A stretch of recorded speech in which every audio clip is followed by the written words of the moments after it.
Juno മജ്ജയും മാംസവുമുള്ള ഒരു മനുഷ്യനല്ല, പക്ഷേ ഒരു പരിവേഷകനാണ്. 2014 ഒരു വേനൽക്കാലത്ത് കേപ്പ് കനാവറിൽ നിന്നും അവൻ ഭൂമി വിട്ട് യാത്ര പുറപ്പെട്ടു. എന്നേക്കുമായിട്ടുള്ള ഒരു യാത്ര. മരണശേഷമുള്ള ഒരു യാത്രയായിരുന്നില്ല. അവൻ്റെ ജനനം അങ്ങനെയായിരുന്നു. ഒരിക്കലും മടങ്ങി വരാനാകാത്ത ഒരു പരിവേഷണ യാത്ര. ലക്ഷ്യസ്ഥാനം ഗ്രഹങ്ങളുടെ രാജാവായ ജൂപ്പിറ്ററാണ്. അതൊരു ദൈർഘ്യമേറിയ യാത്രയായിരുന്നു. കൂരിരുട്ടിലൂടെയുള്ള അതിവേഗതയിലുള്ള യാത്ര. യാത്ര തുടങ്ങുമ്പോൾ ഭൂമി ഒരു ഭീമാകാരനായ ഗ്രഹത്തെ പോലെ തോന്നി. ജൂപ്പിറ്റർ ഒരു കുഞ്ഞൻ നക്ഷത്രവും. ദിവസങ്ങൾ കഴിയും തോറും ഭൂമി ഒരു നീല ബിന്ദുവായി മാറിക്കൊണ്ടിരുന്നു. 2016 അവന് കാണാൻ പോലും കഴിയാത്ത വലുപ്പത്തിലേക്ക് ഭൂമി ആണ്ടുപോയിരുന്നു. പക്ഷേ തൊട്ടു മുൻപിൽ ഭീതി തോന്നിപ്പിക്കുന്ന രീതിയിലുള്ള ഒരു ഭീകര സത്വത്തെ പോലെ വ്യാഴം. അവനല്ല ആദ്യം ഇവിടെ എത്തിയത്.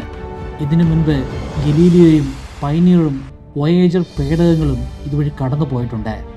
പക്ഷേ അവരെ പോലെയല്ല ജൂനോ. അവൻ കടന്നു പോകാൻ വേണ്ടി വന്നതല്ല, അവിടെ എന്നേക്കുമായി നിൽക്കാൻ വന്നവനാണ്. ഒരു പരിവേഷകനും ഇന്നേ വരെ ചെയ്തിട്ടില്ലാത്ത ഒരു ധീര കർത്തവ്യവുമായി എത്തിയവനാണ്. വ്യാഴത്തിൻ്റെ മറ്റാരും പോയിട്ടില്ലാത്ത അത്രയും അടുത്തേക്ക് അവൻ പോയിട്ടുണ്ട്. അപ്പോൾ വ്യാഴത്തിലെ മേഘങ്ങളും അവനും തമ്മിലുള്ള ദൂരം വെറും 4200 കിലോമീറ്ററുകൾ മാത്രമായിരുന്നു. ഇപ്പോൾ നിങ്ങൾ ഈ വീഡിയോ കണ്ടുകൊണ്ടിരിക്കുന്ന നിമിഷത്തിലും അവൻ ജൂപ്പിറ്ററിന് ചുറ്റുമായി ആക്റ്റീവായി തന്നെ പ്രവർത്തിച്ചുകൊണ്ടിരിക്കുന്നു. വ്യാഴത്തിൻ്റെ ആരും കാണാത്ത കാഴ്ചകൾ അവൻ കണ്ടിട്ടുണ്ട്. ആരും അറിയാത്ത അറിവുകൾ അവൻ നേടിയെടുത്തിട്ടുണ്ട്. ഇന്ന് ആ അറിവുകളിലൂടെ, ദൃശ്യങ്ങളിലൂടെയാണ് നമ്മൾ കടന്നു പോകുന്നത്. പഠിച്ച കാര്യങ്ങൾ മറന്നു പോകുന്നതാണോ നിങ്ങളുടെ പ്രശ്നം? ഒരു പുസ്തകത്തിൽ അടങ്ങിയിരിക്കുന്ന സകല കോണ്ടന്റും നിങ്ങൾക്ക് മനഃപ്പാഠമാക്കാൻ സാധിക്കും. 30 അക്കമോ 50 അക്കമോ ഒക്കെ ഉള്ള വലിയ സംഖ്യകൾ നിമിഷ നേരം കൊണ്ട് നിങ്ങൾക്ക് ഓർത്തു വയ്ക്കാനും പറയാനും സാധിക്കുന്നതാണ്. ഇത് സാധ്യമാകണമെങ്കിൽ 25ഓളം വ്യത്യസ്തമായിട്ടുള്ള മെമ്മറി ട്രിക്കുകളും മെത്തേഡുകളും നിങ്ങൾ അറിഞ്ഞിരിക്കണം. ഈ മെമ്മറി ട്രിക്കുകളും മെത്തേഡുകളും ഒരു കോഴ്സായി ബ്രൈറ്റ് കേരളൈറ്റിൻ്റെ വെബ്സൈറ്റിലും ആൻഡ്രോയിഡ് ആപ്ലിക്കേഷനിലും ഇപ്പോൾ പബ്ലിഷ് ചെയ്തിട്ടുണ്ട്. 3000 രൂപയാണ് കോഴ്സിൻ്റെ ഫീ. എന്നാൽ നിങ്ങൾ ഇപ്പോൾ ജോയിൻ ചെയ്യുകയാണെങ്കിൽ 20% ഡിസ്കൗണ്ട് ലഭിക്കുന്നതാണ്. അതിനുവേണ്ടി സ്ക്രീനിൽ കാണുന്നത് പോലെ MBK20 എന്ന പ്രോമോ കോഡ് ഉപയോഗിക്കുക. ഡിസ്ക്രിപ്ഷനിലും ഫസ്റ്റ് കമൻറ്റിലും ഞാൻ ലിങ്ക് കൊടുക്കുന്നുണ്ട്. താല്പര്യമുള്ളവർ ഇപ്പോൾ തന്നെ ചെക്കൗട്ട് ചെയ്യുക. ജൂനോ ജൂപ്പിറ്ററിൽ എത്തിയപ്പോൾ തന്നെ നമ്മൾ അവനൊരു ദൗത്യം കൊടുത്തു. ജൂപ്പിറ്ററിന് ചുറ്റുമായി വലം വയ്ക്കുക. ദീർഘവൃത്താകൃതിയിൽ അതിൻ്റെ പോളാർ ഓർബിറ്റിലൂടെ, അതായത് നോർത്ത് പോളിനും സൗത്ത് പോളിനും ചുറ്റിനുമായിട്ട് വലം വയ്ക്കുക. 35 തവണ വലം വയ്ക്കണം. 2021 ആയപ്പോൾ 35 തവണയും അവൻ വലം വെച്ച് കഴിഞ്ഞിരുന്നു. അതോടുകൂടി ദൗത്യം അവസാനിക്കുമെന്നാണ് നമ്മൾ കരുതിയത്. എന്നാൽ അവസാനിച്ചില്ല. അപ്പോഴും അവൻ തികഞ്ഞ പോരാളിയെ പോലെ തന്നെ ഒരു പ്രശ്നവുമില്ലാതെ ചുറുചുറുപ്പോടുകൂടി തന്നെ നിലനിൽക്കുന്നുണ്ടായിരുന്നു. അതുകൊണ്ട് തന്നെ രണ്ടാമത്തെ എക്സ്റ്റെൻഡഡ് അസൈൻമെൻറ്റ് കൂടി നമ്മൾ അവന് കൊടുത്തു. ഇനിയൊരു 42 തവണ കൂടി വലം വയ്ക്കണം. അതായത് മൊത്തം 77 തവണ വലം വയ്ക്കേണ്ടി വരും. നിലവിൽ ഇപ്പോഴും അവൻ വലം വെച്ചുകൊണ്ടിരിക്കുകയാണ്. പക്ഷേ ഈ വർഷം 2025 ഒക്ടോബർ മാസം ആകുമ്പോഴേക്കും അവൻ്റെ 77ാമത്തെ വലം വെപ്പും അവസാനിക്കുന്നതാണ്. ജൂപ്പിറ്ററിന് ചുറ്റും വെറുതെ ഇങ്ങനെ വലം വെച്ചുകൊണ്ടിരിക്കുകയല്ല. അതിനിടയിൽ ഒരുപാട് കാര്യങ്ങൾ അവന് പഠിക്കാൻ സാധിക്കുന്നുണ്ട്. ഒരുപാട് ദൃശ്യങ്ങൾ പകർത്തിയെടുക്കാൻ സാധിക്കുന്നുണ്ട്. ഇന്നേ വരെ നമ്മൾ കണ്ടിട്ടില്ലാത്ത ജൂപ്പിറ്ററിൻ്റെ വിചിത്രമായ മനോഹരമായിട്ടുള്ള ദൃശ്യങ്ങൾ. ഒരുപാട് ശാസ്ത്രം നമുക്കതിൽ നിന്നും മനസ്സിലാക്കിയെടുക്കാൻ സാധിച്ചു. നമ്മൾ അന്നുവരെ കരുതി പോന്നിരുന്ന ചില കാര്യങ്ങൾ പൂർണ്ണമായിട്ടും തെറ്റാണെന്ന് പറഞ്ഞു തന്നതും ഇതേ ജൂനോയാണ്. ഒരു സെക്കൻഡിൽ 18 കിലോമീറ്റർ വേഗതയിൽ ദീർഘവൃത്താകൃതിയിലാണ് ജൂനോ വലം വയ്ക്കുന്നത്. അതുകൊണ്ട് തന്നെ ഒരു ഘട്ടത്തിൽ അവൻ ജൂപ്പിറ്ററിൻ്റെ വളരെ അരികിലൂടെ കടന്നു പോകുന്നതാണ്.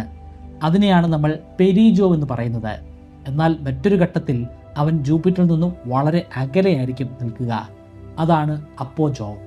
ആദ്യം നമുക്ക് ജൂനോ ചിത്രീകരിച്ച ജൂപ്പിറ്ററിൻ്റെ മനോഹരമായ ചില ദൃശ്യങ്ങൾ പരിചയപ്പെടാം. നാസയുടെ ആർക്കൈവിൽ നിന്ന് തന്നെയാണ് എനിക്ക് ആ ചിത്രങ്ങൾ ലഭിച്ചത്. അതിൻ്റെ ലിങ്ക് ഞാൻ ഡിസ്ക്രിപ്ഷനിലും ഫസ്റ്റ് കമൻറ്റിലും കൊടുത്തേക്കാം. താല്പര്യമുള്ളവർക്ക് നേരിട്ട് പരിശോധിച്ച് നോക്കാവുന്നതാണ്. ഇത് ജൂപ്പിറ്ററിൻ്റെ സൗത്ത് പോൾ അല്ലെങ്കിൽ ദക്ഷിണ ധ്രുവത്തോട് ചേർന്ന് കിടക്കുന്ന പ്രദേശത്തെ ദൃശ്യമാണ്. ഈ ചിത്രം ചിത്രീകരിക്കുമ്പോൾ ജൂനോയും ജൂപ്പിറ്റർ എന്ന ആ ഗ്രഹവും തമ്മിലുള്ള ദൂരം 52,000 കിലോമീറ്ററുകളായിരുന്നു. രത്നങ്ങളോട് സാദൃശ്യമുള്ള ചില ചുഴികൾ നമുക്കിവിടെ കാണാൻ സാധിക്കും. കാഴ്ചയിൽ വലിപ്പക്കുറവാണെന്ന് തോന്നിപ്പിക്കുമെങ്കിലും അതിഭീകരമായിട്ടുള്ള വലിപ്പമാണ് ഓരോ ചുഴിക്കുമുള്ളത്. ശരാശരി ഓരോ ചുഴിയുടെയും ഡയമീറ്റർ 1000 കിലോമീറ്ററാണ്. ഈ ചിത്രം ജൂനോയിൽ ഘടിപ്പിച്ചിരിക്കുന്ന ജൂനോ ക്യാം എന്ന ഒരു ഇൻസ്ട്രുമെൻ്റ് ഉപയോഗിച്ചിട്ടാണ് നമ്മൾ ചിത്രീകരിച്ചിരിക്കുന്നത്. ഒറ്റത്തവണ ജൂനോ ചിത്രീകരിച്ച ദൃശ്യമല്ല, 3 തവണ ഈ പ്രദേശത്തുകൂടെ ജൂനോ ഓർബിറ്റ് ചെയ്തപ്പോൾ എടുത്ത വ്യത്യസ്തമായിട്ടുള്ള ചിത്രങ്ങൾ ചേർത്ത് വെച്ചിട്ടാണ് ഇത്തരത്തിലുള്ള ഒരു ദൃശ്യം നമ്മൾ ചിത്രീകരിച്ചത്. അതിനു പുറമെ ഈ ചിത്രം ഒന്ന് പ്രോസസ്സ് ചെയ്തിട്ടുമുണ്ട്. സിറ്റിസൺ സയൻറ്റിസ്റ്റുമാരാണ് ഇത്തരത്തിൽ ചിത്രങ്ങൾ പ്രോസസ്സ് ചെയ്ത് നാസയ്ക്ക് സമർപ്പിക്കുന്നത്. പിന്നീട് അത് നാസയുടെ ആർക്കൈവിൽ തന്നെ പബ്ലിഷ് ചെയ്യും. എന്തിനാണ് ഇത് പ്രോസസ്സ് ചെയ്യുന്നത്? അപ്പോൾ നമ്മൾ ഈ കാണുന്നത് യഥാർത്ഥ ദൃശ്യമൊന്നുമല്ലേ? എഡിറ്റഡായിട്ടുള്ള ഒരു ദൃശ്യമാണോ നമ്മൾ ഈ കണ്ടുകൊണ്ടിരിക്കുന്നത്? എഡിറ്റഡായിട്ടുള്ള ദൃശ്യം തന്നെയാണ്, പക്ഷേ ഇതിനെ യഥാർത്ഥ ദൃശ്യമെന്ന് കൂടി പറയേണ്ടി വരും. കാരണം ജൂനോ ചിത്രീകരിക്കുന്ന ദൃശ്യങ്ങൾക്ക് ചില പ്രശ്നങ്ങളുണ്ട്. നിങ്ങൾ ഈ കാണുന്നത് ജൂനോ ചിത്രീകരിച്ച പ്രോസസ്സ് ചെയ്യാത്ത യഥാർത്ഥ ദൃശ്യമാണ്. പക്ഷേ ഈ ദൃശ്യത്തിൽ ഒരു ചെറിയ ഭാഗം മാത്രമേ നമുക്ക് കാണാൻ സാധിക്കുന്നുള്ളൂ. അതിൻ്റെ കാരണം ക്യാമറയ്ക്ക് അത്രയും മാത്രമേ ചിത്രീകരിക്കാൻ സാധിക്കുകയുള്ളൂ എന്നല്ല, പൂർണ്ണമായിട്ടും ചിത്രീകരിക്കാൻ സാധിക്കും. പക്ഷേ ഈ ഘട്ടത്തിൽ ആ ഭാഗത്ത് മാത്രമാണ് സൂര്യൻ്റെ പ്രകാശം അടിക്കുന്നത്. ജൂനോ 3 തവണ കറങ്ങി വന്നപ്പോൾ മാത്രമാണ് എല്ലാ പ്രദേശങ്ങളും കാണാൻ സാധിക്കുന്ന തരത്തിലുള്ള ദൃശ്യം നമുക്ക് കിട്ടിയത്. ആ ദൃശ്യമെല്ലാം പരസ്പരം ചേർത്ത് വെച്ചതിന് ശേഷം അതിൽ കളർ എൻഹാൻസ്മെൻറ്റ് കൊടുത്തിട്ടുണ്ട്. കൂടാതെ അതിലുള്ള ചില നോയ്സുകളും ഒഴിവാക്കിയിട്ടുണ്ട്. നോയ്സ് ഒരു വലിയ പ്രശ്നമാണ്. യഥാർത്ഥ ദൃശ്യം നമുക്കൊരിക്കലും ക്യാമറ ഉപയോഗിച്ചിട്ട് അതേപടി പകർത്തിയെടുക്കാൻ സാധിക്കുകയില്ല. അവിടെ നോയ്സിന് കാരണക്കാരനായി മാറുന്നത് ഉയർന്ന അളവിലുള്ള റേഡിയേഷൻ എമിറ്റ് ചെയ്യുന്ന ജൂപ്പിറ്ററിൻ്റെ റേഡിയേഷൻ ബെൽറ്റാണ്. അതെങ്ങനെയാണ് അങ്ങനെ ഒരു ബെൽറ്റ് അവിടെ ഉണ്ടായത്? അതിൻ്റെ കാരണം ജൂപ്പിറ്ററിൻ്റെ അതിശക്തമായിട്ടുള്ള കാന്തിക വലയമാണ്. നമ്മുടെ ഭൂമിക്ക് ഒരു വലിയ കാന്തിക വലയമുണ്ട്.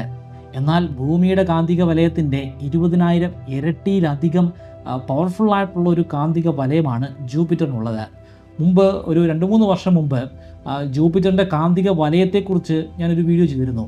ആ വീഡിയോയ്ക്കകത്ത് ഞാൻ പ്രത്യേകം പരാമർശിച്ചിട്ടുണ്ടായിരുന്നു. ജൂപ്പിറ്ററിൻ്റെ കാന്തിക വലയം നമുക്ക് കാണാൻ സാധിക്കുകയാണെങ്കിൽ, കണ്ണുകൾ കൊണ്ട് കാണാൻ സാധിക്കുകയാണെങ്കിൽ, അതൊരു വലിയ വാല് പോലെ നീണ്ട് നമ്മുടെ സൗരയൂഥത്തിൻ്റെ വെളിയിൽ വരെ എത്തി നിൽക്കുന്നതാണ്. നമുക്കൊരിക്കലും കാണാൻ സാധിക്കുകയില്ല, പക്ഷേ കാണാൻ സാധിക്കുകയാണെങ്കിൽ അത്രയും വലിപ്പമുള്ള ഭീമാകാരമായിട്ടുള്ള ഒരു മാഗ്നറ്റിക് ഫീൽഡാണ് ജൂപ്പിറ്ററിനുള്ളതെന്ന് നമുക്ക് മനസ്സിലാക്കാൻ സാധിക്കും. ഇത്തരത്തിലൊരു കാന്തിക വലയം ഉള്ളതുകൊണ്ട് തന്നെ സൂര്യനിൽ നിന്ന് വരുന്ന ചില ചാർജ് പാർട്ടിക്കിൾസ് ഈ കാന്തിക വലയത്തോട് ചേർന്ന് കിടക്കുന്ന ചില പ്രദേശങ്ങളിൽ വന്ന് ട്രാപ്പായി കിടക്കും. അതുകൂടാതെ ജൂപ്പിറ്ററിൻ്റെ വളരെ അരികിലൂടെ ജൂപ്പിറ്ററിനെ വലം വയ്ക്കുന്ന ഒരു ഗലീലിയൻ മൂണാണ് അയോ. ഗലീലിയൻ മൂൺ എന്ന് പറഞ്ഞാൽ 1610 സാക്ഷാൽ ഗലീലിയോ ഗലീലി കണ്ടെത്തിയിട്ടുള്ള 4 ചന്ദ്രന്മാരാണ്. ജൂപ്പിറ്ററിന് ചുറ്റുമായിട്ട് വലം വയ്ക്കുന്ന 4 ചന്ദ്രന്മാർ. ഏറ്റവും വലിപ്പമുള്ളതും ഏറ്റവും മാസീവായിട്ടുള്ള ചന്ദ്രന്മാരും ഈ 4 ചന്ദ്രന്മാർ തന്നെയാണ്. അയ്യോ, യൂറോപ്പ, കലിസ്റ്റോ, ഗനിമേഡെ, ഇതാണ് ആ 4 ഗലീലിയൻ ചന്ദ്രന്മാർ. അതിൽ ഒരു ചന്ദ്രനായിട്ടുള്ള അയോയിൽ നിന്നും വെളിയിലേക്ക് ഒരുപാട് പദാർത്ഥങ്ങൾ തെറിച്ചു വരുന്നുണ്ട്. അതിൻ്റെ കാരണം അവിടെ അടങ്ങിയിരിക്കുന്ന അനവധി അഗ്നിപർവ്വതങ്ങളാണ്. നമ്മുടെ സൗരയൂഥത്തിൽ തന്നെ ഏറ്റവും കൂടുതൽ അഗ്നിപർവ്വതങ്ങളുടെ സാന്നിധ്യമുള്ളത് ഈ അയ്യോ എന്ന ചന്ദ്രനിലാണ്. അയ്യോയെക്കുറിച്ച് ഒരുപാട് കാര്യങ്ങൾ നമ്മുടെ ജൂനോ കണ്ടെത്തിയിട്ടുണ്ട്. അതിലേക്കെല്ലാം വരാം. അതിനു മുമ്പ് ഞാൻ ഇപ്പോൾ പറഞ്ഞുകൊണ്ടിരിക്കുന്ന കാര്യം ഒന്ന് അവസാനിപ്പിക്കാം. ഒരുപാട് ചാർജ് പാർട്ടിക്കിൾസ് ഇത്തരത്തിൽ ജൂപ്പിറ്ററിൽ വന്ന് അല്ലെങ്കിൽ ജൂപ്പിറ്ററിന് ചുറ്റുമായിട്ട് വന്ന് ഇങ്ങനെ ട്രാപ്പ് ചെയ്ത് കിടക്കുന്നത് കൊണ്ട് അവിടെ ഒരു റേഡിയേഷൻ ബെൽറ്റ് ഉണ്ടായിട്ടുണ്ട്. ഇതുപോലെ തന്നെയുള്ള ഒരു റേഡിയേഷൻ ബെൽറ്റിനെ നമ്മുടെ ഭൂമിക്ക് ചുറ്റുമായിട്ടും കാണാൻ സാധിക്കും. കാരണം ഭൂമിക്കും ഒരു കാന്തിക വലയമുണ്ടല്ലോ, അതാണ് വാൻ അലൻ ബെൽറ്റ്. പക്ഷേ വാൻ അലൻ ബെൽറ്റിനേക്കാളും കൂടുതൽ ശക്തമാണ് ജൂപ്പിറ്ററിൻ്റെ റേഡിയേഷൻ ബെൽറ്റ്. ആ റേഡിയേഷൻ ബെൽറ്റിൽ നിന്നും നിരന്തരമായി റേഡിയേഷൻ ഇങ്ങനെ വന്നുകൊണ്ടിരിക്കുകയാണ്. കൂടാതെ ചില ഘട്ടങ്ങളിലൊക്കെ അതിൽ ട്രാപ്പായി കിടക്കുന്ന ചില ചാർജ് പാർട്ടിക്കിൾസ് അവിടെ നിന്നും വെളിയിലേക്ക് പുറന്തള്ളുന്നതാണ്. അങ്ങനെ പുറന്തള്ളപ്പെടുന്ന ഈ ചാർജ് പാർട്ടിക്കിൾസ് ജൂനോയിലെ ജൂനോ ക്യാമിൽ വന്ന് പതിക്കാനുള്ള സാധ്യതയുണ്ട്. അങ്ങനെ പതിക്കുന്ന ഘട്ടങ്ങളിലും അതിലേക്ക് റേഡിയേഷൻ വരുന്ന ഘട്ടങ്ങളിലുമൊക്കെ ഈ ജൂനോ ക്യാം ചിത്രീകരിക്കുന്ന ദൃശ്യങ്ങളിൽ ഒരുപാട് നോയ്സുകൾ വരും. അതുകൊണ്ട് തന്നെ യഥാർത്ഥത്തിലുള്ള ദൃശ്യമല്ല നമുക്ക് ജൂനോയിലൂടെ കിട്ടുന്നത്, മറിച്ച് അല്പം നോയ്സ് കൂടി ചേർന്നിട്ടുള്ള ഒരു ദൃശ്യമാണ് കിട്ടുന്നത്. ജൂനോ ചിത്രീകരിച്ചിട്ടുള്ള സകല റോ ഇമേജുകളും നമുക്ക് നാസയുടെ തന്നെ ആർക്കൈവിൽ ലഭ്യമാണ്. അതിൻ്റെ ലിങ്കും ഞാൻ ഡിസ്ക്രിപ്ഷനിൽ കൊടുക്കുന്നുണ്ട്, നിങ്ങൾക്ക് പരിശോധിക്കാവുന്നതാണ്. നിങ്ങൾക്കും അതിനെ എൻഹാൻസ് ചെയ്ത് ശാസ്ത്ര പഠനങ്ങൾക്ക് ഉപയോഗിക്കാൻ പറ്റുന്ന രീതിയിലേക്ക് മാറ്റാൻ സാധിക്കും.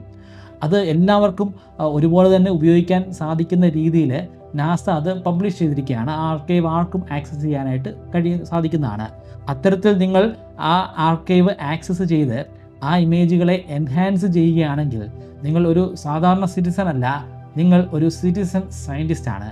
പ്രൊഫഷണൽ ആയിട്ടുള്ള ഒരു സയൻറ്റിസ്റ്റ് അല്ല, പക്ഷേ നിങ്ങൾ ഒരു ഹോബി പോലെ ചെയ്യുന്ന ഒരു വ്യക്തിയായിട്ട് മാറും. കൂടാതെ യഥാർത്ഥ ഗവേഷകർക്കും ഇതിൽ ഗവേഷണങ്ങൾ നടത്താൻ സാധിക്കുന്നതാണ്. അവർക്ക് വേണമെങ്കിൽ മെഷീൻ ലേണിംഗ് ഉപയോഗിച്ചിട്ട് അല്ലെങ്കിൽ ആർട്ടിഫിഷ്യൽ ഇൻ്റലിജൻസ് ഉപയോഗിച്ചിട്ട് ഒരുപാട് ഇമേജുകളെ ഒരൊറ്റ സ്ട്രെച്ചിൽ തന്നെ അതിൽ എൻഹാൻസ്മെൻറ്റ് നടത്തി അതിലുള്ള നോയ്സ് റിമൂവ് ചെയ്യാൻ സാധിക്കുന്നതാണ്. ഈ കാണുന്നത് ജൂനോ ജൂപ്പിറ്ററിൻ്റെ ഉത്തരാർദ്ധഗോളം അല്ലെങ്കിൽ നോർത്തേൺ ഹെമിസ്ഫിയറിൽ നിന്ന് ചിത്രീകരിച്ച ഒരു ജെറ്റ് സ്ട്രീമിൻ്റെ ദൃശ്യമാണ്. ജെറ്റ് N3 എന്നാണ് ഈ ഒരു ജെറ്റ് സ്ട്രീമിൻ്റെ പേര്. ഒരു മണിക്കൂറിൽ ഏകദേശം 400 കിലോമീറ്റർ വേഗതയിലാണ് ഇത് സഞ്ചരിക്കുന്നത്. ജെറ്റ് സ്ട്രീം കൊണ്ട് ഉദ്ദേശിക്കുന്നത് ശക്തമായ വേഗതയിൽ സഞ്ചരിച്ചു പോകുന്ന വലിയ കാറ്റുകളാണ്. എന്തുകൊണ്ടാണ് ജൂപ്പിറ്ററിൽ ഇത്തരത്തിലുള്ള ജെറ്റ് സ്ട്രീമുകളെ, ഇത്രയും വേഗതയിൽ സഞ്ചരിക്കുന്ന ജെറ്റ് സ്ട്രീമുകളെ നമുക്ക് കാണാൻ സാധിക്കുന്നത്? ശാസ്ത്രത്തിന് കൃത്യമായിട്ടുള്ള ഒരു ഉത്തരമൊന്നുമില്ല. ജൂപ്പിറ്ററിൻ്റെ പല കാര്യങ്ങളിലും ഇപ്പോഴും നമുക്ക് ഉത്തരം കണ്ടെത്താൻ സാധിച്ചിട്ടില്ല. പക്ഷേ നമ്മൾ അനുമാനിക്കുന്നത് ജൂപ്പിറ്ററിൻ്റെ ഉള്ളിലുള്ള ശക്തമായിട്ടുള്ള താപനിലയായിരിക്കും ഇത്തരത്തിലുള്ള കാറ്റുകൾക്ക് പിന്നിലുള്ള കാരണമെന്നാണ്. കാരണം നമ്മുടെ ഭൂമിയിലും ജെറ്റ് സ്ട്രീമുകൾ സംഭവിക്കുന്നുണ്ട്. ഭൂമിയിലെ ജെറ്റ് സ്ട്രീമുകൾക്ക് കാരണം ഭൂമിയുടെ ഉള്ളിൽ നിന്ന് വരുന്ന താപം കാരണമല്ല, മറിച്ച് സൂര്യനിൽ നിന്ന് വരുന്ന ശക്തമായിട്ടുള്ള താപവും താപവ്യതിയാനവും ആ താപവ്യതിയാനം കാരണം ഉണ്ടാകുന്ന പ്രഷർ വേരിയേഷനുകളുമാണ്. മറ്റൊരു കാരണമായിട്ട് നമുക്ക് ചൂണ്ടിക്കാണിക്കാൻ സാധിക്കുന്നത് ജൂപ്പിറ്ററിൻ്റെ സ്വന്തം അച്ചുതണ്ടിലുള്ള അതിശക്തമായിട്ടുള്ള കറക്കമാണ്. ഭൂമിയേക്കാളൊക്കെ വളരെയധികം വലിപ്പക്കൂടുതലുള്ള ഒരു ഗ്രഹമാണ്. എങ്കിൽ പോലും ഒരു തവണ സ്വയം ഒന്ന് കറങ്ങാൻ ഇതിന് ഏകദേശം 10 മണിക്കൂറുകൾ മാത്രം മതി. നമ്മുടെ ഭൂമി വളരെ ചെറിയ ഗ്രഹമാണ്, പക്ഷേ ഭൂമിക്ക് സ്വന്തം അച്ചുതണ്ടിൽ ഒന്ന് കറങ്ങാൻ 24 മണിക്കൂറുകൾ വേണ്ടിവരും. അപ്പോൾ എത്രമാത്രം ഭീകരമായ വേഗതയിലാണ് ജൂപ്പിറ്റർ സ്വയം കറങ്ങുന്നതെന്ന് നമുക്ക് മനസ്സിലാക്കാം. അതും ഈ ജെറ്റ് സ്ട്രീമിൻ്റെ പിന്നിലുള്ള ഒരു കാരണമായിരിക്കാം. ഇത് ജൂനോ ചിത്രീകരിച്ച പ്രോസസ്ഡ് ആയിട്ടുള്ള ഒരു ചിത്രമാണ്. ശാസ്ത്രീയമായിട്ടുള്ള പഠനങ്ങൾക്ക് ഉപയോഗിക്കാൻ വേണ്ടിയിട്ടാണ് ഇത്തരത്തിലുള്ള ഒരു പ്രോസസ്സിംഗ് നടത്തിയിരിക്കുന്നത്. അങ്ങനൊരു പ്രോസസ്സിംഗ് നടത്തിയതിലൂടെ നമുക്ക് ഇതിൽ നിന്ന് ഒരുപാട് കാര്യങ്ങൾ മനസ്സിലാക്കാൻ സാധിച്ചിട്ടുണ്ട്. മുൻപ് നമ്മൾ കരുതിയിരുന്നത് ഇത്തരത്തിലുള്ള ജെറ്റ് സ്ട്രീമുകൾക്ക് വലിയ രീതിയിലുള്ള ഒരു താഴ്ചയൊന്നും ഇല്ല എന്നാണ്. ഏകദേശം പരന്ന രീതിയിലായിരിക്കും ഇത് കാണപ്പെടുന്നതെന്നാണ് കരുതിയിരുന്നത്. എന്നാൽ ഈ ഇമേജിലൂടെ, ഈ ഇമേജ് പ്രോസസ്സിങ്ങിലൂടെ നമ്മൾ മനസ്സിലാക്കുന്നത് ഇതിന് വലിയ രീതിയിലുള്ള ഒരു താഴ്ച ഉണ്ടെന്നാണ്. ഏകദേശം 3000 കിലോമീറ്ററാണ് ഇതിൻ്റെ താഴ്ച. ആ താഴ്ചയിൽ ഈ ജെറ്റ് സ്ട്രീമിന് ശേഷം പിന്നെ എന്താണുള്ളത്, എന്താണെന്ന് നമുക്കൊരു പിടുത്തവുമില്ല. ഈ നിലവിലുള്ള സാങ്കേതിക വിദ്യ ഉപയോഗിച്ചിട്ട് അതിൻ്റെ ഉള്ളിലുള്ള കാര്യം എന്താണെന്ന് നമുക്ക് മനസ്സിലാക്കാൻ പോലും സാധിക്കുന്നതല്ല. പക്ഷേ ഒരുപാട് മോഡലുകളുണ്ട്, മാത്തമാറ്റിക്കൽ മോഡലുകളുണ്ട്. തിയറികളുടെ അടിസ്ഥാനത്തിൽ പല അനുമാനങ്ങളും നമ്മൾ മുന്നോട്ട് വയ്ക്കുന്നുണ്ട്. ആ കാര്യങ്ങളൊന്നും ഞാനിവിടെ പറയുന്നില്ല. നിങ്ങൾക്ക് താല്പര്യമുണ്ടെങ്കിൽ അതൊരു സെപ്പറേറ്റ് വീഡിയോ ആയിട്ട് ഞാൻ ചെയ്യാം. അതൊക്കെ വെറും അനുമാനങ്ങൾ മാത്രമാണെന്ന് നിങ്ങൾ മനസ്സിലാക്കുക. ശരിക്കും അതിൻ്റെ ഉള്ളിലുള്ള രഹസ്യങ്ങൾ എന്താണെന്ന് നമുക്ക് തെളിയിക്കാൻ സാധിച്ചിട്ടില്ല. ഇതൊരു പ്രോസസ്ഡ് എൻഹാൻസ്ഡ് ഇമേജ് ആണെന്ന് ഞാൻ പറയുമ്പോൾ പോലും നമുക്ക് യഥാർത്ഥത്തിൽ ഈ ജൂനോ സഞ്ചരിക്കുന്നത് പോലെ തന്നെ നമ്മൾ മനുഷ്യർക്ക് സഞ്ചരിക്കാൻ സാധിക്കുകയാണെങ്കിൽ, നമുക്ക് നിലത്തേക്ക് നോക്കാൻ സാധിക്കുകയാണെങ്കിൽ നമ്മൾ കാണുന്നത് ഏതാണ്ട് ഇതുപോലെ തന്നെയുള്ള ഒരു ദൃശ്യമായിരിക്കും. ഇതിനെ എൻഹാൻസ് ചെയ്തിരിക്കുന്നത് മനുഷ്യൻ്റെ ഒരു പെർസെപ്ഷനിലേക്കാണ്. മനുഷ്യൻ എങ്ങനെയാണോ ഇത് പെർസീവ് ചെയ്യുന്നത് ആ രീതിയിലാണ് ഇവിടെ ഫിൽറ്റേഴ്സ് അപ്ലൈ ചെയ്തിരിക്കുന്നത്. 2023-24 കാലയളവിൽ വളരെ അപകടകാരിയായിട്ടുള്ള ഒരു സാറ്റലൈറ്റായ അയോയുടെ വളരെ അരികിലൂടെ ജൂനോയ്ക്ക് പറന്നു പോകാൻ സാധിച്ചു. അതിലൂടെ അറിവില്ലാത്ത പല കാര്യങ്ങളും മനസ്സിലാക്കാനും ഒരുപാട് ചിത്രങ്ങൾ ചിത്രീകരിക്കാനും ജൂനോയ്ക്ക് സാധിച്ചു. ജൂനോ അയോയുമായി ഉണ്ടാക്കിയ ഏറ്റവും അടുത്ത ഡിസ്റ്റൻസ് 1500 കിലോമീറ്ററാണ്. ആ 1500 കിലോമീറ്റർ വ്യത്യാസത്തിൽ വെച്ച് നോർത്തേൺ ഹെമിസ്ഫിയറിൻ്റെ ഒരു ചിത്രം ചിത്രീകരിക്കാൻ ജൂനോയ്ക്കൊന്ന് സാധിച്ചു. ആ ദൃശ്യം അല്പം വിചിത്രമായിട്ടുള്ളൊരു ദൃശ്യമായിരുന്നു. ജൂനോയുടെ പ്രതലത്തിൽ നിന്നും വളരെയധികം ഉയരങ്ങളിലേക്ക് എന്തോ ചില പദാർത്ഥങ്ങൾ ഉയർന്നു വരുന്നത് നമുക്ക് കാണാൻ സാധിച്ചു. അയ്യോയുടെ പ്രതലത്തിൽ നിന്നും 100 കണക്കിന് കിലോമീറ്റർ ഉയരത്തിലേക്ക് ഉയരാൻ ആ പദാർത്ഥങ്ങൾക്ക് സാധിച്ചിട്ടുണ്ട്. ഇതിൽ പല കണങ്ങളും അയ്യോയെ വിട്ട് വെളിയിലേക്ക് പോകുന്നതാണ്. അവ ഒരുപക്ഷെ ജൂപ്പിറ്ററിന് ചുറ്റും വലം വയ്ക്കാനും പിന്നീട് ജൂപ്പിറ്ററിലേക്ക് തന്നെ പതിക്കാനുമുള്ള ഒരു സാധ്യതയുണ്ട്. അല്ലെങ്കിൽ അവിടെയുള്ള റേഡിയേഷൻ ബെൽറ്റിൽ പോയി ട്രാപ്പായി കിടക്കാനുള്ള ഒരു സാധ്യതയുമുണ്ട്. നൂറുകണക്കിന് ആക്റ്റീവായിട്ടുള്ള വോൾക്കാനോകളാണ് ഈ അയോ എന്ന് പറയുന്ന ആ കുഞ്ഞൻ സാറ്റലൈറ്റിൽ അടങ്ങിയിരിക്കുന്നത്. ഇവിടെ നമുക്ക് വോൾക്കാനോകളുടെ ഫൗണ്ടെയിൻ കാണാൻ സാധിക്കും. നമ്മൾ ഭൂമിയിൽ വാട്ടർ ഫൗണ്ടെയിനുകൾ കാണാറുണ്ട്. എന്നാൽ അയോയിൽ സംഭവിക്കുന്നത് തീർത്തും വ്യത്യസ്തമായിട്ടുള്ള മറ്റൊരു പ്രതിഭാസമാണ്. ഇവിടെ മുകളിലേക്ക് ഉയരുന്നത് ജലമല്ല, മറിച്ച് തിളച്ചു മറിയുന്ന ലാവയാണ്. ഇങ്ങനെ ഉയരുന്ന ലാവ ഏതാണ്ട് 10 കിലോമീറ്റർ ഉയരത്തിൽ വരെ എത്തിച്ചേരും. അതിനുശേഷം അത് അയോയുടെ പ്രതലത്തിലേക്ക് പതിക്കുകയാണ് പതിവ്. ഇത് അയോയിലെ ഒരു നിത്യകാഴ്ചയാണ്. എന്തുകൊണ്ടാണ് അതിൻ്റെ പ്രതലത്തിൽ അടങ്ങിയിരിക്കുന്ന അല്ലെങ്കിൽ അതിൻ്റെ ഉള്ളിൽ അടങ്ങിയിരിക്കുന്ന ലാവ ഇത്രയധികം കിലോമീറ്റർ വരെ മുകളിലേക്ക് ഉയർന്നു പോകുന്നത്? അതിൻ്റെ കാരണം ജൂപ്പിറ്ററാണ്. ജൂപ്പിറ്ററിൻ്റെ അതിശക്തമായിട്ടുള്ള ഗ്രാവിറ്റിയാണ്. നമ്മുടെ ഭൂമിക്ക് ഗ്രാവിറ്റി ഉണ്ട്. ഭൂമിയുടെ ഗ്രാവിറ്റി കാരണം നമ്മുടെ ചന്ദ്രൻ ഒന്ന് സ്ക്യൂസ് ആകുന്നുണ്ട്. അതായത് ഒന്ന് പിടിച്ച് ഞെക്കുന്ന ഒരവസ്ഥയിലേക്കൊക്കെ പോകാറുണ്ട്. വളരെ ചെറിയ മാറ്റം മാത്രമാണ് ആ ഒരു ഗ്രാവിറ്റി കാരണം നമ്മുടെ ചന്ദ്രനിലുണ്ടാകുന്നത്. പക്ഷേ ജൂപ്പിറ്ററിന് അതിശക്തമായിട്ടുള്ള ഗ്രാവിറ്റി ഉള്ളതുകൊണ്ട് അയോയ്ക്ക് കുറേ കൂടെ ശക്തമായിട്ടുള്ള ഒരു സ്ക്വീസിംഗ് ആണ് അനുഭവപ്പെടേണ്ടി വരിക. നിങ്ങളൊരു നാരങ്ങ സങ്കല്പിക്കുക. ആ നാരങ്ങയ്ക്ക് ചുറ്റുമായിട്ടും വലിയ രീതിയിലുള്ള സുഷിരങ്ങൾ ഉണ്ടെന്ന് പോലും ചിന്തിക്കുക. വളരെ നേർത്ത വലിപ്പമുള്ള എന്നാൽ കുറച്ച് ആഴത്തിലേക്ക് പോകുന്ന സുഷിരങ്ങളാണ് അവ. നിങ്ങൾ ആ നാരങ്ങയെ നന്നായിട്ട് പിടിച്ച് ഞെക്കുകയാണെങ്കിലോ ആ സുഷിരങ്ങളിലൂടെ നീര് വെളിയിലേക്ക് വരുന്നതാണ്. ഈ അയോയിൽ സംഭവിക്കുന്നതും ഇത് തന്നെയാണ്. അതിൻ്റെ ഉള്ളിൽ ഒരുപാട് ലാവയുണ്ട്. ആ ലാവ ഉള്ളിലാണെങ്കിൽ നമുക്കതിന് ലാവ എന്ന് പറയാൻ സാധിക്കില്ല. അത് മാഗ്മയാണ്. വെളിയിലേക്ക് വരുമ്പോഴാണല്ലോ അത് ലാവയായിട്ട് മാറുന്നത്. ആ ഉള്ളിലുള്ള ലാവ തിളച്ചു മറിയുകയാണ്. തിളച്ചു മറിയാനുള്ള പ്രധാനപ്പെട്ട കാരണം ഈ സ്ക്വീസിംഗ് ആണ്. ജൂപ്പിറ്ററിൻ്റെ ആ ഗ്രാവിറ്റി കാരണം അത് സ്ക്യൂസ് ചെയ്യപ്പെടുകയാണ്. അത് കാരണം അയോയുടെ ഉള്ളിൽ അടങ്ങിയിരിക്കുന്ന മാഗ്മ തിളച്ചു മറിയുകയാണ്. ഈ തിളച്ചു മറിയുന്ന മാഗ്മ ജൂപ്പിറ്ററിൻ്റെ ആ സ്ക്യൂസിങ് കാരണം തന്നെ അയോയുടെ സുഷിരങ്ങളിലൂടെ അല്ലെങ്കിൽ അവിടുത്തെ ആ വോൾക്കാനോകളിലൂടെ വെളിയിലേക്ക് ഉയർന്നു വരുന്നു. അതാണ് 10 കിലോമീറ്റർ വരെ ഉയരത്തിൽ പോകുന്നത്. ജൂനോയിൽ മൈക്രോവേവ് റേഡിയോമീറ്റർ ഇൻസ്ട്രുമെൻ്റ് ഘടിപ്പിച്ചിട്ടുണ്ട്. ഈ ഇൻസ്ട്രുമെൻ്റ് ഉപയോഗിച്ചിട്ട് അതിന് അയോയെ പൂർണ്ണമായിട്ടും മാപ്പ് ചെയ്യാൻ സാധിക്കും. അതിൻ്റെ പ്രതലം എങ്ങനെയാണെന്ന് മനസ്സിലാക്കാൻ സാധിക്കും. മറ്റുള്ള സാറ്റലൈറ്റുകളുടെ പ്രതലം എങ്ങനെയാണെന്നും മുൻപ് ജൂനോ കണ്ടെത്തിയിട്ടുണ്ട്. പക്ഷേ മറ്റുള്ള ഗലീലിയൻ സാറ്റലൈറ്റുകളിൽ നിന്നും തീർത്തും വ്യത്യസ്തമായി വളരെ സോഫ്റ്റ് ആയിട്ടുള്ള ഒരു പ്രതലമാണ് ഈ അയോയ്ക്കുള്ളത്. അതിൻ്റെ കാരണം നിരന്തരമായിട്ട് ലാവ ഒഴുകിപ്പോകുന്നത് കൊണ്ടാണ്. അവിടുത്തെ പ്രതലം ലാവ കാരണം എല്ലായ്പ്പോഴും ഉരുകി ഒലിക്കുകയും പിന്നീട് കട്ട പിടിക്കുകയും അതിനുശേഷം വീണ്ടും ലാവ വന്ന് അതിനെ ഉരുക്കി കളയുകയും ചെയ്തുകൊണ്ടിരിക്കുകയാണ്. അതുകൊണ്ടാണ് എപ്പോഴും പുതുമ നിറഞ്ഞിട്ടുള്ള ഒരു പ്രതലം അവിടെ ഉണ്ടായിരിക്കുന്നത്. അയോയുടെ മറ്റൊരു പ്രത്യേകത അവിടുത്തെ പ്രതലത്തിൽ കാണാൻ സാധിക്കുന്ന വലിയ തടാകങ്ങളാണ്. ഭൂമിയിലുള്ള പല തടാകങ്ങളെക്കാൾ വലിപ്പക്കൂടുതലാണ് ഈ തടാകങ്ങൾക്കുള്ളത്. പക്ഷേ ഭൂമിയിലുള്ള തടാകവുമായിട്ട് ഇതിനെ താരതമ്യപ്പെടുത്താൻ പോലും സാധിക്കുകയില്ല. ഭൂമിയിലെ തടാകത്തിൽ ജലമാണ് അടങ്ങിയിരിക്കുന്നതെങ്കിൽ അയോയിലെ തടാകത്തിൽ അടങ്ങിയിരിക്കുന്നത് വോൾക്കാനോ ആണ്, അതും തിളച്ചു മറിയുന്ന രൂപത്തിൽ. 2024 ഏപ്രിൽ മാസം 9 അയോയുടെ സൗത്ത് പോളിലെ ദൃശ്യങ്ങൾ ചിത്രീകരിക്കാൻ ജൂനോയ്ക്ക് സാധിച്ചിരുന്നു. ഇത് ചിത്രീകരിക്കുമ്പോൾ ജൂനോ അയോയുടെ പ്രതലവുമായിട്ട് ഉണ്ടാക്കിയ ദൂരം 16,500 കിലോമീറ്റർ ആയിരുന്നു. ഇവിടെ നമുക്ക് ചില ഇരുണ്ട ഭാഗങ്ങൾ കാണാൻ സാധിക്കും. ആ ഇരുണ്ട ഭാഗങ്ങളിൽ ലാവയാണ് അടങ്ങിയിരിക്കുന്നത്. 2023 ഒക്ടോബർ മാസം 15 ജൂനോയ്ക്ക് നമ്മുടെ സൗരയൂഥത്തിലെ തന്നെ ഏറ്റവും ആക്റ്റീവായിട്ടുള്ള ഒരു വോൾക്കാനോ ചിത്രീകരിക്കാൻ സാധിച്ചു. അയോയിൽ സ്ഥിതി ചെയ്യുന്ന പ്രോമത്യൂസ് വോൾക്കാനോ ആണ് ഇത്. 1979 വോയേജറിന് ഇത് ചിത്രീകരിക്കാൻ സാധിച്ചിരുന്നു. പിന്നീട് 1997 ഗലീലിയും ഇതേ വോൾക്കാനെ തന്നെ ചിത്രീകരിച്ചു. 2 ദൃശ്യങ്ങളും നിങ്ങൾക്കിവിടെ കാണാം. 2 ദൃശ്യങ്ങളിലും സാങ്കേതികവിദ്യയിലുണ്ടായ മാറ്റങ്ങൾ പ്രകടമാണ്. ഇതിനേക്കാൾ കുറച്ചുകൂടെ റെസൊല്യൂഷനുള്ള മികച്ച ചിത്രമാണ് ജൂനോ ചിത്രീകരിച്ചിരിക്കുന്നത്. ഈ ദൃശ്യത്തിൽ വോൾക്കാനോയെ കാണാൻ സാധിക്കുമെന്ന് മാത്രമല്ല, വോൾക്കാനോയിൽ നിന്ന് ഒഴുകി ഒലിക്കുന്ന ലാവയും നമുക്ക് കാണാൻ സാധിക്കും. ഏകദേശം 50 മുതൽ 100 കിലോമീറ്റർ വരെയുള്ള ദൂരം വരെ ലാവ ഒഴുകി പോകുന്നത് ഇവിടെ നമുക്ക് കാണാം. അയോയിൽ മനോഹരമായ ഒരു ദൃശ്യമുണ്ട്. ഒരു വലിയ തടാകവും ആ തടാകത്തിൻ്റെ മധ്യഭാഗത്ത് സ്ഥിതി ചെയ്യുന്ന ഒരു ചെറിയ ദ്വീപും. ഈ പ്രദേശത്തിനെ ലോക്കി പട്ടേര എന്ന പേരുകൊണ്ടാണ് നമ്മൾ വിശേഷിപ്പിക്കുന്നത്. ഏകദേശം 200 കിലോമീറ്റർ വിഡ്ത്തുണ്ട് ഈ തടാകത്തിന്. ജൂനോയ്ക്ക് അയോയിലുള്ള പുതിയ ചില തടാകങ്ങളെയും കണ്ടെത്താൻ സാധിച്ചു. അതിന് ജൂനോയെ സഹായിച്ചത് അതിൽ തന്നെ ഘടിപ്പിച്ചിരുന്ന ഒരു ഇൻസ്ട്രുമെൻ്റായ ജിറാമാണ്.